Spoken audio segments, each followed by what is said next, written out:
Susan Walsh was a 36-year-old writer and journalist living in Nutley, New Jersey.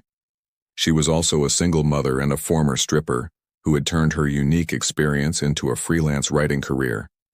In the early 1990s, she began contributing to publications like The Village Voice, where she investigated and wrote about the sex industry and Russian mob connections in New York City. Susan was last seen on July 16, 1996, when she left her apartment to make a phone call from a nearby payphone.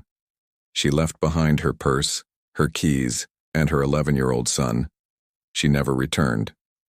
What made Susan's disappearance especially mysterious was the nature of her reporting.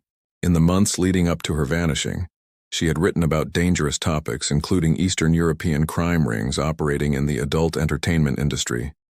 She believed she was being followed and told friends she feared for her life. Her ex-husband, Mark Walsh, was questioned but was never named a suspect. He had custody of their son and told police Susan had been mentally unwell. However, those close to her said that although she struggled with sobriety at times, she was focused and devoted to her son.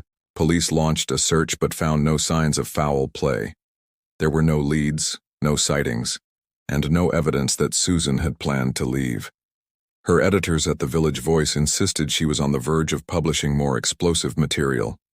Some speculated she had uncovered something that put her in real danger. Others suggested her disappearance may have involved someone from her past work in the adult industry. She had previously worked at clubs in Manhattan and had made enemies along the way. Yet no one came forward with solid evidence. Years passed with no developments.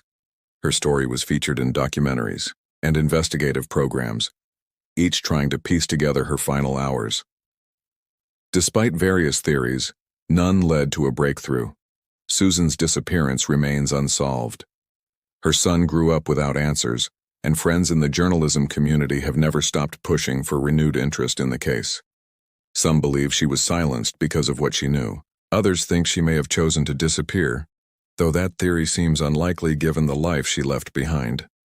Her legacy lives on through the articles she wrote and the impact she had as a journalist, unafraid to enter dangerous territory. Susan's story remains a chilling example of how truth-seeking can sometimes lead into peril.